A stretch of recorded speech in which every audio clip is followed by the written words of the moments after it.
दो बहुओं की कहानी। नीता को तारीफ शब्द पता ही नहीं था। घर के सारे काम वह एकदम सही सही करती थी। खाना बहुत स्वादिष्ट बनाती थी, लेकिन फिर भी आज का खाना अच्छा था बहू, ऐसा उसकी सास कभी भी बोलती नहीं थी और पति भी कभी उसकी प्रशंसा नहीं करता था। उसका बनाया हुआ खाना चुपचाप खाकर उठकर दोनों पति और सास चले जाते थे। उसने खाना खाया या नहीं, इसका उन दोनों को फर्क ही नहीं पड़ता था। सास को वह पसंद नहीं थी। उसके हाथों से जरा सी भी भूल हो गई तो सास तुरंत गुस्सा करती थी। उससे भी बुरी बात यह थी कि उसके पति और उसके बीच बातचीत ज्यादा नहीं होती थी। वह उस पर ध्यान नहीं देता था। परदेश में पढ़ाई करने गया हुआ छोटा देवर मात्र समय समय पर नीता को फोन करता था। पूछता था, भाभी कैसी हो? उसका फोन आने पर नीता बहुत खुश होती थी। अपना मन हल्का करने का उचित स्थान था नीता का। कुछ ही दिनों में देवर की पढ़ाई खत्म हो गई और वह घर आया। थोड़े समय के भीतर उसे एक अच्छी नौकरी भी मिल गई। नीता को बहुत आनंद हुआ। नौकरी लग जाने के बाद उसकी सास अपने छोटे बेटे की शादी के लिए बातचीत करने लगी, पर देवर को एक भी लड़की पसंद नहीं आती थी। इसने ही बोला होगा उसे मना करने को सोचकर सास नीता को ही दोष दे रही थी।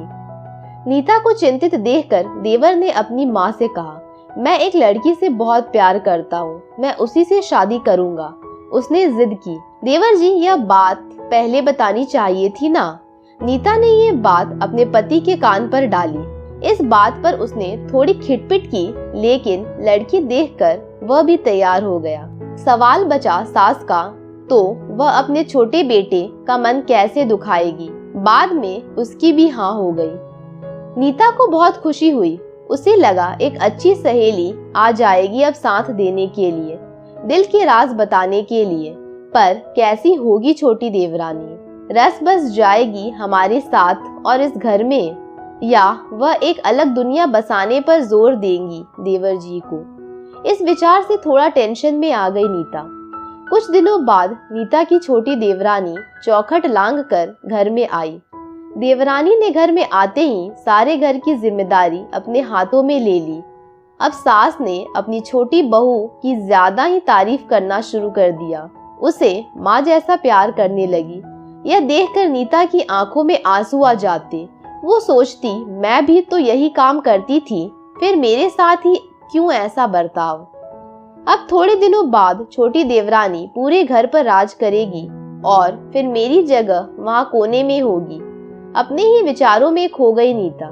नीता के भाव समझने पर छोटी देवरानी नीता के हाथ अपने हाथ में लेकर बोली, दीदी मुझे सब पता है, मुझे अपनी छोटी बहन समझिए, देखना बहुत जल्दी सब ठीक हो जाएगा। छोटी देवरानी ने पूरे घर की जिम्मेदारी तो ले ली, लेकिन कामों में कुछ न कुछ बार बार भूल करती थी। फिर देवरानी नीता के पास जाती और मदद मांगती थी। ऐसा रोज ही होने लगा। यह देखकर सास गुस्सा हो गई।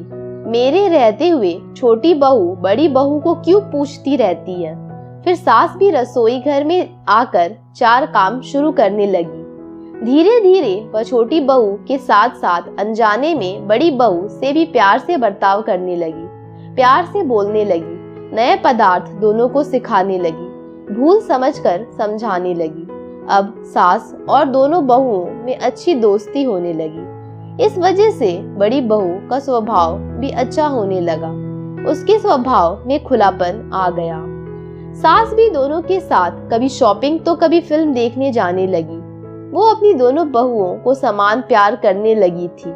इस वजह से घर का माहौल हंसता खेलता हो गया। इसके अलावा अपने भाई और उसकी पत्नी की बॉन्डिंग देखकर नीता का पति भी उसके साथ अच्छा व्यवहार करने लगा। यह देखकर छोटी बहू बहुत खुश हुई। दीदी, घर पर पहले आप ही का हक था। ऐसा बोलकर छोटी बहू ने पूरे घर की जिम्मेदारी अपने जेठानी को दे दी। साल भर में नीता के देवर को अच्छे वेतन और बड़ी पोस्ट पर स्थानांतरित किया गया। अब छोटी देवरानी भी अपने पति के साथ परदेश जाएगी और मैं फिर अकेले रह जाऊंगी। इतना ही नहीं, इतने सालों बाद सास का व्यवहार जो इतने सालों बाद बदल गया था वो फिर से वही हो गया तो। इस विचार से नीता डर गई। देवरानी की नीता को इतनी आदत हो गई थी कि उसके बिना घर काटने को दौड़ेगा। देवरानी के आ जाने से घर का माहौल बदल गया था। वह थी ही ऐसी खुशमिजाज और ऊर्जावान, जैसे कि नाम से पता चलता है। यहाँ देवरानी की हालत भी कुछ अलग नहीं थी। उसे दुख हुआ कि यदि यहाँ रहना पड़ा तो उसे अपने पति से दूर रहना पड़ेगा। देवर देवरानी चले जाएंगे, यह सोचकर नीता चिंता में पड़ गई। अंत में उसने देवरानी को पूछा तो देवरानी ने जवाब दिया कि दीदी, मैं सारा दिन नए स्थान पर अकेली रहूंगी, उससे अच्छा मैं यही हूँ। आपके देवर को बोला है मैंने, शनिवार और रविवार की छुट्टियों में आप ही यहाँ आ जाया करें। मैं भी उनके साथ जाया करूंगी बीच बीच में, थोड़ा बदलाव के लिए। उस पर वह बोलते हैं कि 6 महीनों में वापस यहाँ ही बदली कर लूंगा मैं। अपने पति की नकल करके देवरानी बोली और छोटी देवरानी भी हंसने लगी। अपनी आंखों के आंसू पोंछते हुए नीता बोली, छोटी, यह दिन वापस नहीं आने वाले। जाओ तुम अपने पति के साथ, उनके साथ भी तो कोई होना चाहिए ना। दीदी, आपने मुझे बड़ी बहन का प्यार दिया, वैसे भी भैया के रूप में एक बड़ा भाई मिला। यह भरा हुआ संसार छोड़कर मैं कैसे जाऊं? वहाँ अकेली का मन नहीं लगेगा।